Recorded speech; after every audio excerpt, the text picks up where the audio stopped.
Hey everybody, it's time for the Plot Hole with your hosts, Johnny O and Jeremy Flair. Are you gay? Coming at you live. We'll do it live! Fuck it! Every Friday night at 8. Every Friday night at 8. On rockmetaltalk.com. I went with jockeys here. Something stinks like stale French fries. That's it, man. Game over, man. Game over. I killed your cat, you drunky bitch. Do it. That's always a good question. What the fuck is so funny about me? I don't know what's funny about me. Maybe my face. That's what's funny. But, yeah. Hey, it's Johnny O. I'm here. We're on rockmetaltalk.com. It's time for the Plot Hole. It's always good fun. I've got a very special guest with me, Mr. Joe Fuentes from Merkin. Everybody say hello, Joe.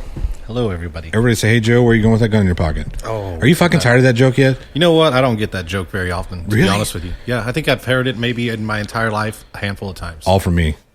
You're the first from you. No. I've given you that joke at least twice. Yeah, I don't get it very often. Really? Yeah. Well, that's good. That's good. Yeah, so I guess when it does, it's one of those like, oh, okay, cool, man. It's not as bad as everybody thinks it would be. Certain shows, you know, like the Rec Room. The Rec Room was one of my favorite places to play. Did I ever tell you my story the first time I went to a Rec Room trying to get a gig? Mm-mm. This is way back when we were in KS9. Mm-hmm. So this is years ago. I walk into the Rec Room. We had just cut our first record. I walk up to the bar, and this guy walks over to me. He says, "Can I help you?" I said, "Yeah, I'm looking for that one-legged guy that does booking." And he looks at me and goes, "My name is Carl." Yeah. Love that. Love that. So I just said, "Here, you don't want to go ahead and put that in the trash," and then walked off.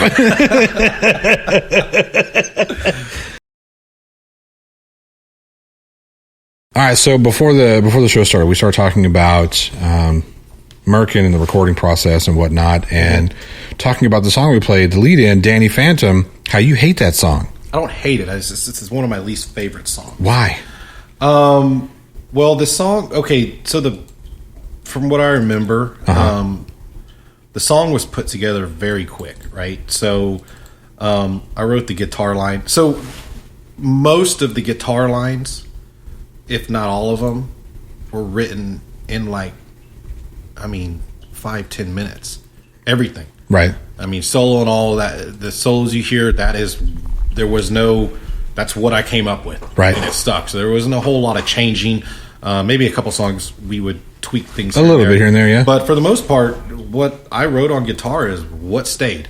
So the background kind of behind that story was with Chris, and I think from what I remember, he wanted something with his son, I believe, and I wrote the lyrics, and then his son was watching this cartoon called Danny Phantom. Yeah. And and I was like, oh, I remember that cartoon, and that's how the name of the song came about, because it was more of a tribute to kind of his son, and then so that's why you hate it.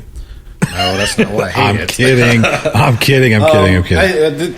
Lyrically, I didn't like it because when I wrote the lyrics, I had a lot of deep meaning into the lyrics. Yeah. And then it kind of fell apart, for me. The meaning or the lyrics? Let me pop that mic one more time. I think maybe the meaning. Yeah. Just kind of fell apart. So to me, I didn't really care for the song, but a lot of people loved it, and that song, it was definitely something that everybody wanted to hear when they went to see Merkin.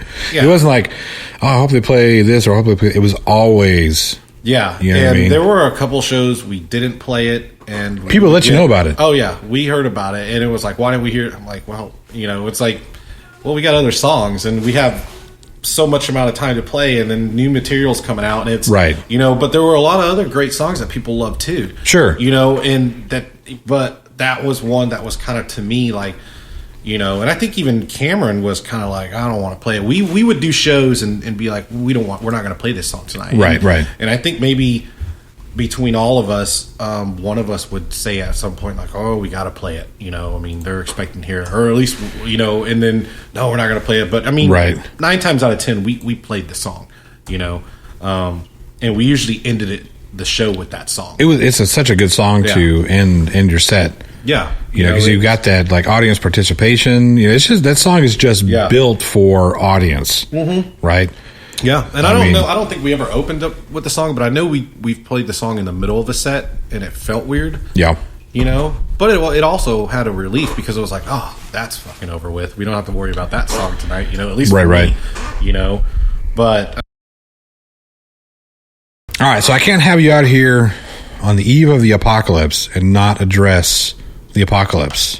Okay, I knew that was probably going to come up. Yeah, so here we are, day whatever of the dreaded coronavirus. Yeah. So what's your position on this whole thing? Well, I mean, it's happening. Yeah. So we can't deny it. Yeah, and there's no way around it. And I would have hoped there would have been zombies. I'll tell you that. You know. I mean, there's still hope. There's still time. You know. I mean, if it's going to happen, I hope it happens in my lifetime. I want the zombies because, I mean, you watch zombie shows a lot. You know, at least I do. I like zombie shows. Yeah. And I want to be a part of that. But what if you're the zombie? That won't happen. I won't let it happen. I want to kill zombies. So I will be... It ain't going to happen. And if it does, then I hope I'm one of those badass zombies that kills everybody. I don't want to be dead. I don't want it to happen. So... But, I mean, shit. I mean, now we're not flying to Europe anymore. At least Italy 30 is days. Yeah, Italy is locked down. Yep. Iran is locked down, but who wants to fucking go there anyway? Nah. It's just desert. Nobody wants to go there. I can go to Nevada and get stuff. Yeah, right. I'm kidding. I'm sure Iran is a wonderful place. Never been there. Don't think I'll ever go. Yeah. So did you run out and grab your 36 cases of Charmin Ultra Strong? No, I didn't. You know, I have TP at the house, and I'm expecting, and hopefully it'll be in stock, because I actually did go to the store right before I came up here, you know, a couple hours before I headed up here, and I was surprised. There wasn't shit. Man. I couldn't even get my groceries. I was like, right? I was like, what the fuck? I was like, there's nothing to eat here. And like, I mean, I know eggs, they're completely gone. Yeah. You know, obviously all the toilet paper and I guess water. And you know what was left? Fruit. There was a lot of fucking fruit left because that doesn't hold. Yeah. So everybody bought, I mean, canned goods. I was there. I mean, basically I walked out with pickles, tortillas, and like a couple other things. And some scissors.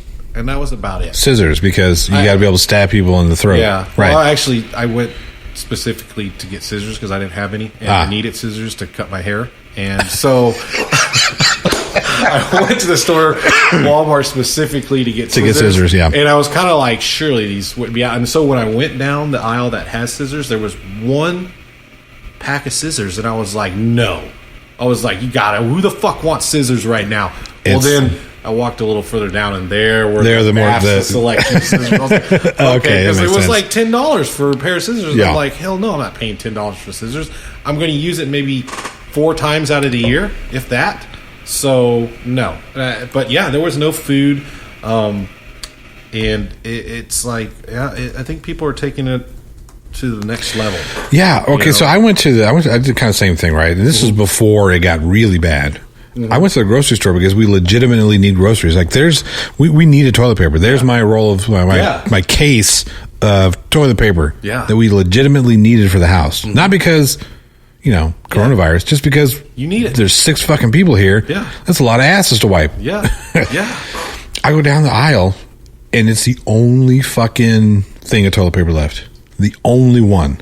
And I pick it up. I was like, well, fuck. I don't need this much, but okay, whatever. I guess I got no fucking choice. Yeah. So I pick it up, I put it in the cart, and I swear to God, people give me like the death stare. Oh, yeah, it's serious now. Yeah. These people are, you know, I've heard people arguing and going, I'm like, man. Over some fucking, okay.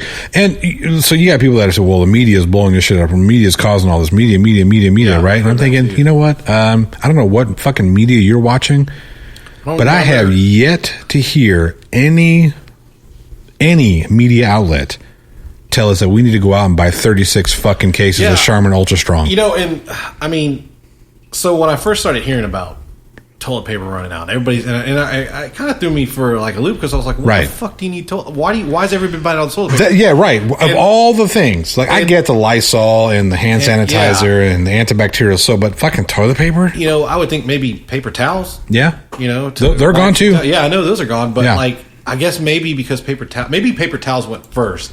And the next best thing was toilet paper. So they're grabbing. But I'm like, well, I don't really know what the whole toilet paper thing was about, you know, because I'm like, I'm still kind of dumbfounded about it. I want to know. Yeah, I just want to know what the fuck. Yeah, like why toilet paper of all things?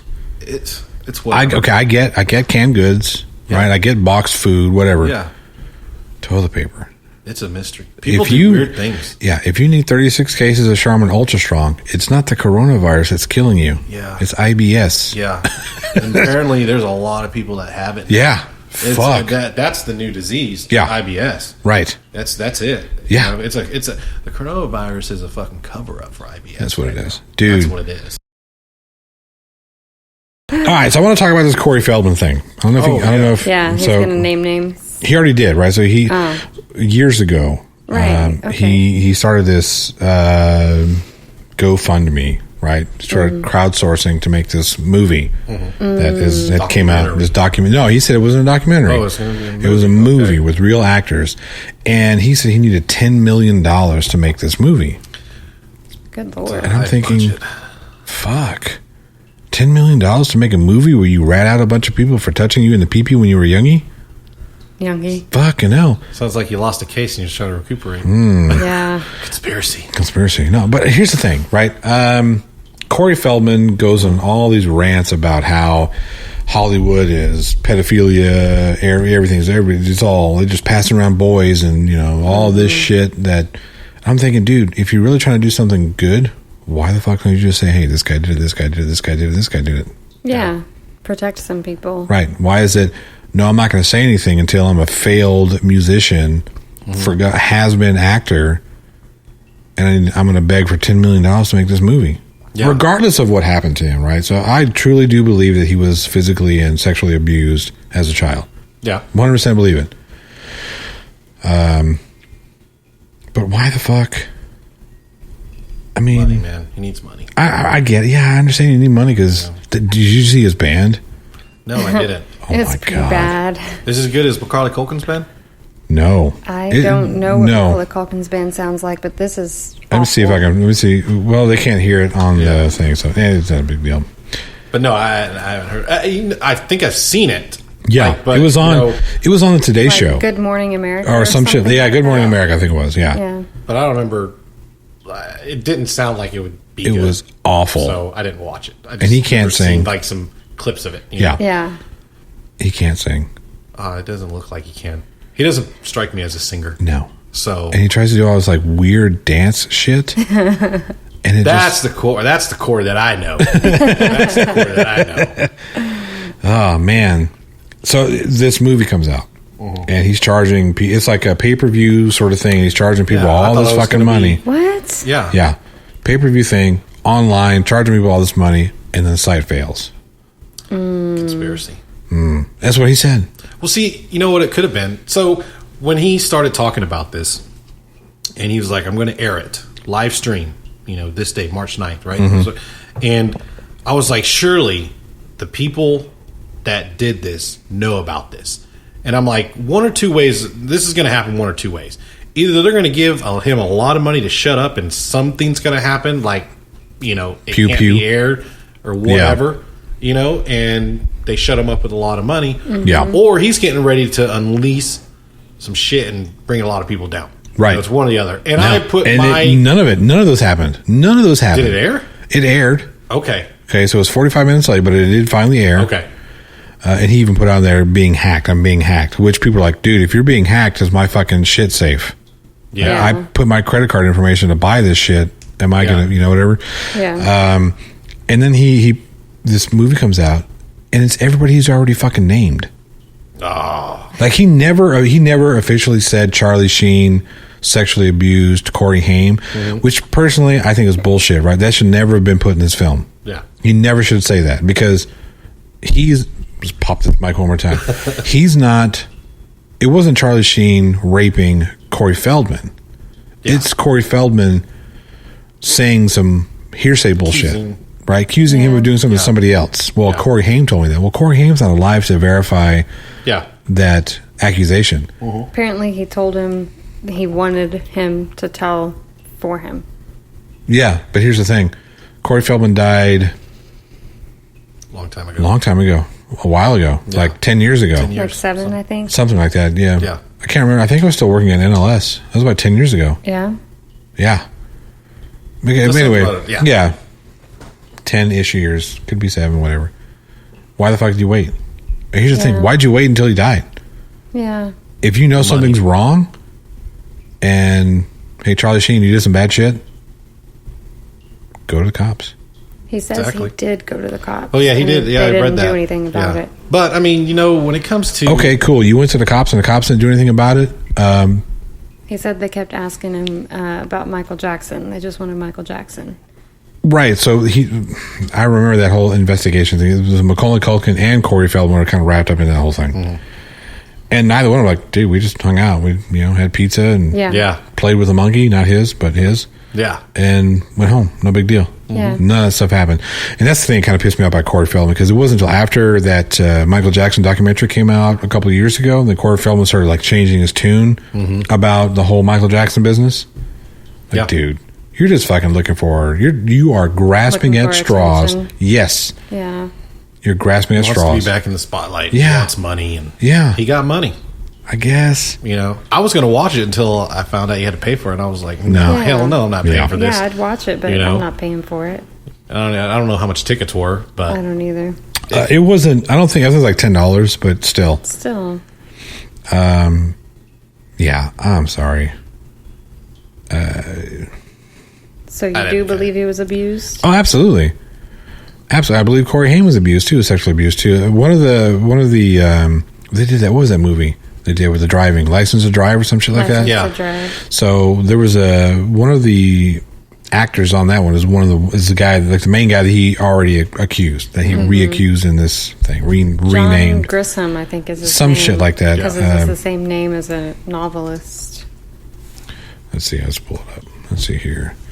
The only reason I know any of this is because Amy and I were talking about it earlier this week. Well, no, that's good.